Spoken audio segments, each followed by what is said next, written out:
अगर आप समझ सको तो समझ लेना, अल्लाह स्वयं चलकर आप और हम सब के लिए भारत की पवित्र धरती पर आया हुआ है। पहचान केवल उनके ज्ञान से होगी, उनके विचारों को सुनने से होगी, उनके सत्संगों को सुनने से होगी।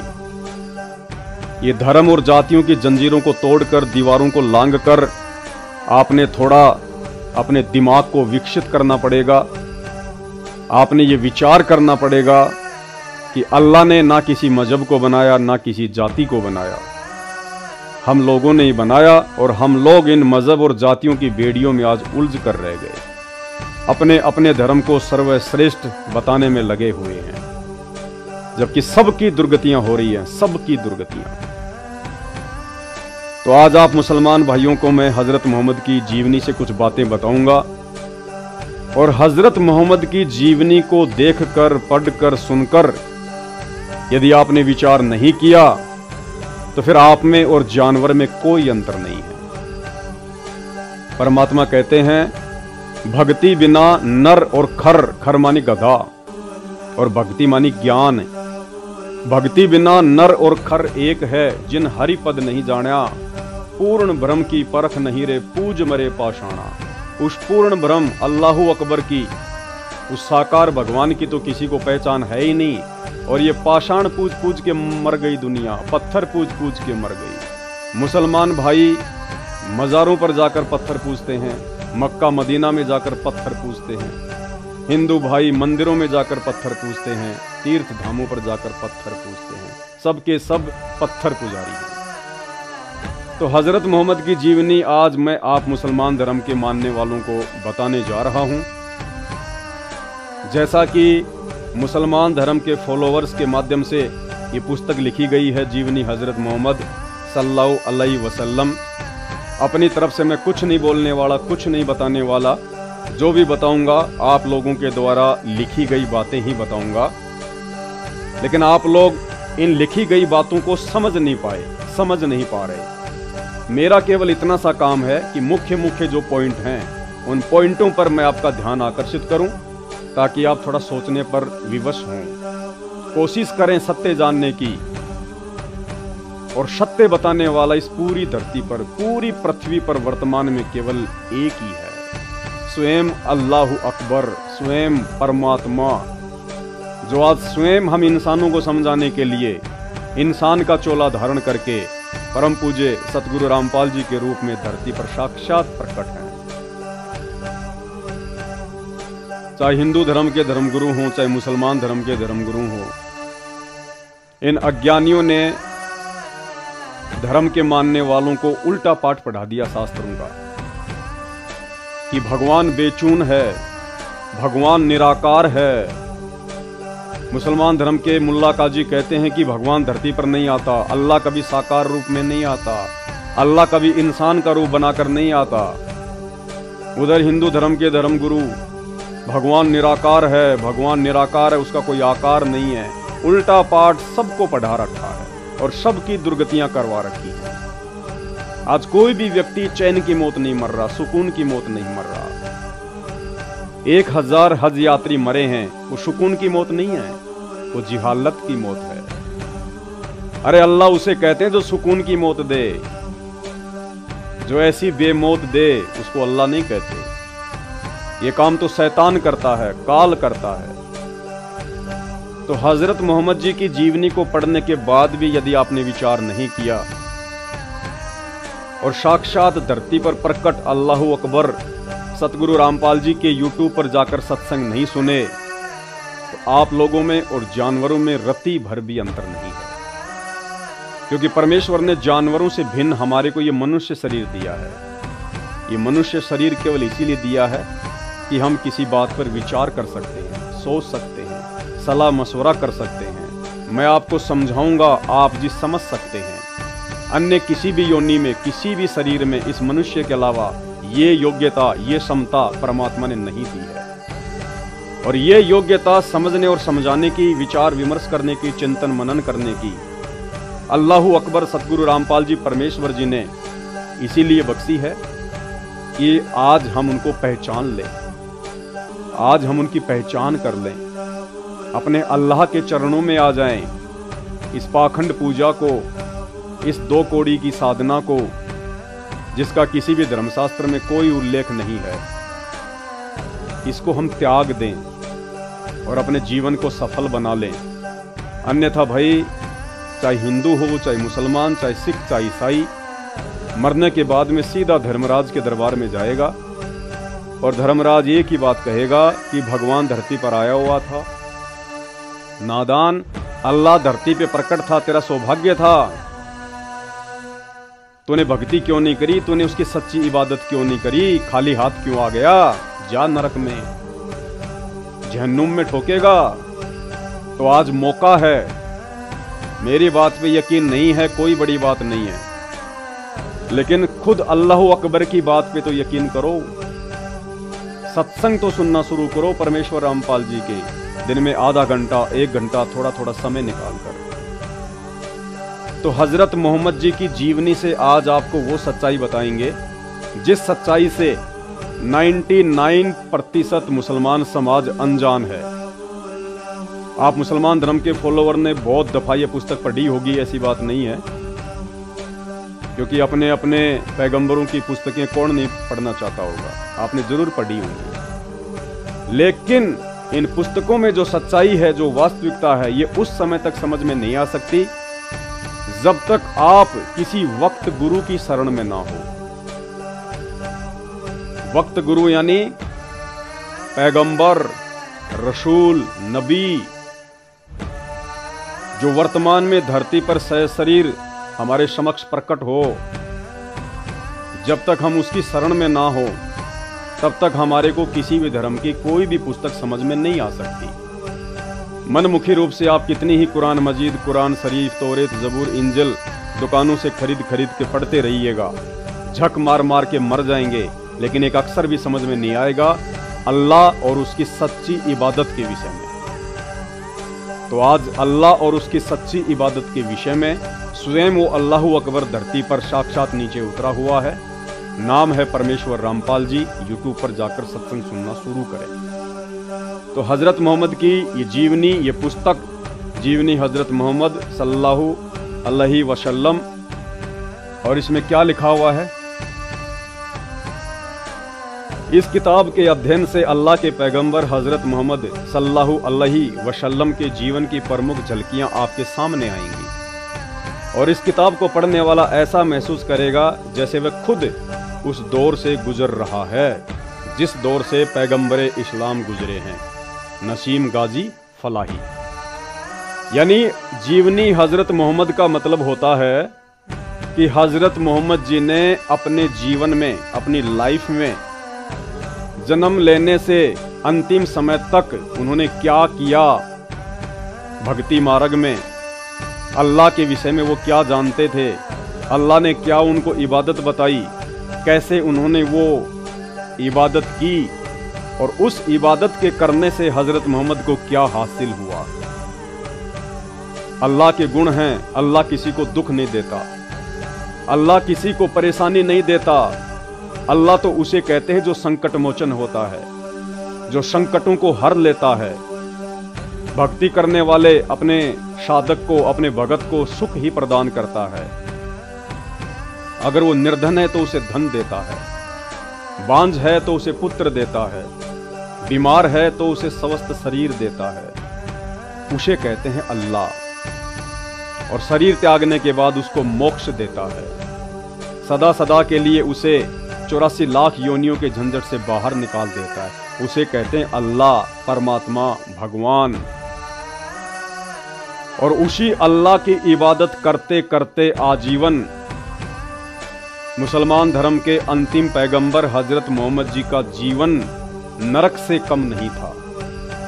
उन्हें कभी भी वो सुख और शांति प्राप्त नहीं हुई जिस सुख और शांति की प्राप्ति के लिए दुनिया अल्लाह की खोज करती है, भगवान की खोज करती है, दुनिया भक्ति करती है। जबकि हजरत मोहम्मद तो वर्तमान के मुसलमानों की तरह कोई बुराई भी नहीं करते थे। हजरत मोहम्मद जिनकी उम्र 63 वर्ष थी, यानी वो 63 वर्ष की उम्र में अल्लाह को प्यारे हो गए थे। उन्होंने कभी भी अपने जीवन में तंबाकू को छुआ तक नहीं, शराब को छुआ तक नहीं, मांस को छुआ तक नहीं, कभी किसी का दिल तक नहीं दुखाया, कभी किसी के साथ में लड़ाई झगड़ा नहीं किया, हमेशा अल्लाह की इबादत में लगा रहता था। और उस मोहम्मद का जीवन भी नरक के समान व्यतीत हुआ और अंत में कैसी दुर्गति से हजरत मोहम्मद जी के जीवन का अंत हुआ, ये इसी पुस्तक जीवनी हजरत मोहम्मद में साफ साफ अक्षरों में लिखा हुआ है। कहने का मतलब है आप तो हजरत मोहम्मद जैसी इबादत अल्लाह की लाख जन्म भी नहीं कर सकते। और जो प्योर इबादत, जो पवित्र साधना आज से 1200-1300 वर्ष पहले हजरत मोहम्मद जी किया करते थे, आज आप मुसलमान उस इबादत का 1% भी सही तरीके से नहीं कर सकते, तो सोचिए आपके साथ क्या होगा। और उसके बाद परम पूज्य सतगुरु रामपाल जी परमेश्वर जी के सत्संग सुनना शुरू करें। यूट्यूब पर जाकर सर्च करें सत्संग संत रामपाल जी भगवान। एक सृष्टि रचना नाम का चैप्टर है, उसको जरूर देखें। सृष्टि रचना संत रामपाल जी भगवान लिखें, सृष्टि रचना को पढ़ें, आपको वास्तविकता समझ में आएगी अपने धर्म की, अपने धर्म की पुस्तकों की। इसके अलावा आप जी संत रामपाल जी और डॉक्टर जाकिर नाइक की डिबेट भी यूट्यूब पर जाकर सर्च कर सकते हैं। डिबेट वर्सेज संत Rampal G versus doctor Zakir Naik, सारी सच्चाई आपकी आंखों के सामने आ जाएगी। संत रामपाल जी धरती पर स्वयं सनातनी परमात्मा है, अल्लाहू अकबर हैं, और ये वो ज्ञान देने के लिए आए हैं और वो ज्ञान वर्तमान में वो दे रहे हैं सन 1994 से, जो ज्ञान ना ही तो मुसलमानों की चारों पुस्तकों में है और ना ही चारों वेदों में है। तो चलिए अब आपको इस पुस्तक में दिखाते हैं कि ये जो काबा है, मक्का और मदीना है, जहां पर प्रतिवर्ष मुसलमान भाई हज करने के लिए जाते हैं, इसकी सच्चाई क्या है, वास्तविकता क्या है, वहां जाने से कोई फायदा है भी या नहीं। आप खुद मुसलमानों की पुस्तकों में लिखा हुआ है, आप खुद अपनी आंखों से पढ़िएगा कि जो काबा था उसकी पूजा क्यों शुरू हुई, कैसे शुरू हुई, मक्का मदीना में क्या है, कुछ है भी या खाली वैसे ही लोग टाइम पास के लिए जा रहे हैं। आप ही की पुस्तकों में लिखा हुआ है, ये देखिएगा। फिर एक बात और थी जिसकी वजह से यह अकीदा और तेजी से फैला। कौन सा अकीदा? काबा में पूजा का अकीदा। काबा में जो पूजा होती है वो कैसे फैली, काबा में जो मूर्तियां हैं वो कहां से आई, अल्लाह ने ऊपर से लाके रखी या इंसानों ने खुद ही अपने हाथों से बना बना के रख दी, जैसे आजकल मंदिरों में मूर्तियां बना बना के रख देते हैं। इंसानी बनाने वाला, इंसानी उनको पूजने वाला। फिर एक बात और थी जिसकी वजह से यह अकीदा और तेजी से फैला। ज्वालामुखी पहाड़ फटते तो लावे की शक्ल में जो पत्थर निकलते, उनके बारे में धारणा थी कि ये टूटे हुए सितारे हैं। ये देखिए मूर्खता। पहाड़ों से जब ज्वालामुखी फटता था तो काबा में, मक्का मदीना में रहने वाले मुसलमान क्या सोचते थे कि ये आसमान से टूटने वाले तारे हैं, सितारे हैं, अल्लाह की तरफ से आ रहे हैं। मूर्खता।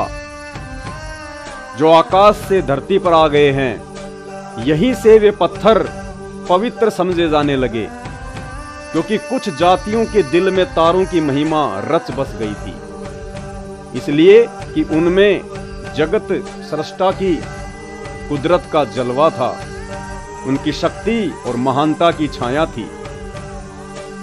इसलिए जिन पत्थरों के बारे में उन्हें विश्वास होता कि ये सितारों से टूटे हैं, उनको बहुत बरकत वाला समझते और बड़ी इज्जत करते। फिर इज्जत का यह ख्याल और आगे बढ़ा और अब उनकी पूजा भी होने लगी।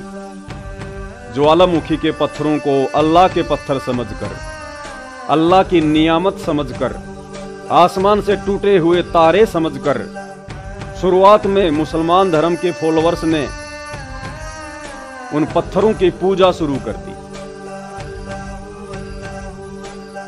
आगे देखिए, फिर एक कदम और आगे बढ़े। अब वे पत्थरों को खुद काटते छांटते अपनी पसंद की मूर्तियां बनाते, यानी पाखंड शुरू कर दिया। फिर लोगों ने पहले तो खाली ज्वालामुखी के जो पत्थर थे अच्छे अच्छे उन्हीं को लाकर पूजते थे, उसके बाद में खुद उनको काटने छाटने लग गए, उनको बढ़िया बढ़िया शक्ल देने लग गए। अब वे पत्थरों को खुद काटते छांटते अपनी पसंद की मूर्तियां बनाते, जिस बुजुर्ग या देवता से चाहते उसका संबंध जोड़ देते। उस समय के मुसलमान मनमुखी रूप से किसी भी देवता का संबंध उन मूर्तियों से जोड़ देते कि ये फलाने देवता की मूर्ति है, ये फलाने देवता की मूर्ति है, मनमुखी। फिर उनको एक जगह स्थापित करके पूजना शुरू कर देते, प्रेम और श्रद्धा में उन पर भेंट चढ़ाते, जैसे मंदिर मस्जिदों में लोग श्रद्धा से भेंट चढ़ाते हैं। उन पत्थरों के ऊपर मुसलमान धर्म के वो अंध श्रद्धालु फिर भेंट चढ़ाने लग गए। कोई पैसा चढ़ाता, कोई सोना चांदी चढ़ाता, कोई खाना चढ़ाता। उनके नाम पर मन्नतें मांगते, उनके नाम पर मन्नतें मांगते। खुद ही पत्थर उठा उठा के लाते, खुद ही उनको काटते छांटते, खुद ही उनको भगवान बना के, अल्लाह बना के, देवता बना के उनको काबा में रखते, अपने घरों पर रखते। फिर उनसे मन्नतें मांगते कि मुझे बेटा देना, मेरा ये काम ठीक हो जाए।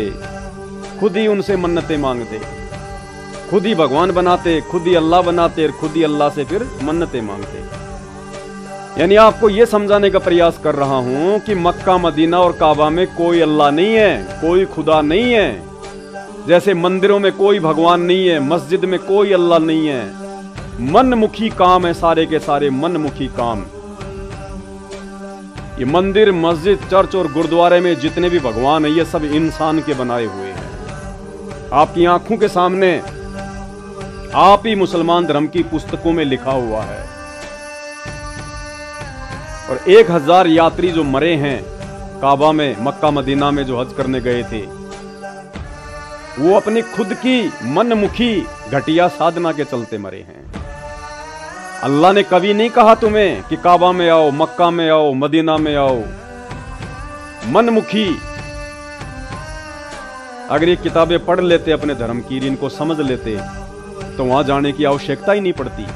और वहां नहीं जाते तो ऐसी दुर्गति से मौत नहीं होती। तो खुद मनमुखी साधना कर रहे हो, खुद ही अपनी मौत को न्योता दे रहे हो। उनका ख्याल था कि इस तरह वे देवता अल्लाह के यहां सिफारिश करेंगे। उस समय के मुसलमान क्या सोचते थे, जो मूर्तियां वो बनाया करते थे, वो सोचते थे कि हम इस प्रकार से मूर्ति बनाएंगे, उन पे भेंट चढ़ाएंगे, मन्नतें मांगेंगे, तो ये मूर्तियां अल्लाह के पास जाके हमारी सिफारिश करेंगी। मूर्तियों को उन्होंने अपना एजेंट बना लिया, माध्यम बना लिया। उन मूर्तियों को बिगड़े हुए काम भी बना देंगे और आखिरत में मुक्ति और नजात के साधन भी सिद्ध होंगे कि मरने के बाद हमारी मुक्ति भी होगी और जीते जी हमारे को लाभ मिलेंगे, फायदा मिलेगा अगर हम इन मूर्तियों को पूजेंगे तो। अब आगे चल के पता चलेगा कि हजरत मोहम्मद के जीवन में क्या क्या घटनाएं घटित हुई। जब इन मूर्तियों को, इस मक्का मदीना और काबा ने हजरत मोहम्मद को आजीवन सिवाय नारकीय जीवन की और कुछ नहीं दिया, आप लोगों को क्या मिलेगा? अब देखिएगा भाई और बहनों, ये साफ साफ लिखा हुआ है जीवनी हजरत मोहम्मद इस पुस्तक में। जिस मक्का में आप मुसलमान भाई हज करने के लिए जाते हो, उसकी सच्चाई क्या है? वहां पे अल्लाह बैठा है या इंसान के द्वारा बनाई गई मनमुखी मूर्तियां? मक्का में सबसे पहले जो मूर्ति लाई गई और फिर काबा के आंगन में लगाई गई वह हुबल की मूर्ति थी। उसको लाने वाला व्यक्ति अम्र बिन लुहई था। यह कहीं सफर कर रहा था। रास्ते में एक जगह से गुजर हुआ, देखा लोग मूर्तियां पूज रहे हैं। उसको बहुत भला मालूम हुआ। उसने कहा एक मूर्ति हमें भी दे दो, हम अपने यहां ले जाएंगे। कहां ले जाएंगे? मक्का में ले जाएंगे, जहां पे आप लोग जाते हो चक्कर लगाने। ये हकीकत है। रास्ते से पड़ा हुआ एक पत्थर, लोगों ने उसकी मूर्तियां बना दी और उस मूर्ति को ये व्यक्ति अमर बिन लुहई खरीद के ले आता है और मक्का मदीना में स्थापित कर देता है। और उस मूर्ति पर देश विदेश के मुसलमान चक्कर लगाने जाते हैं। अब ये अंध श्रद्धा नहीं है तो और क्या है, अंध भक्ति नहीं है तो और क्या है। ये हकीकत आपके सामने है।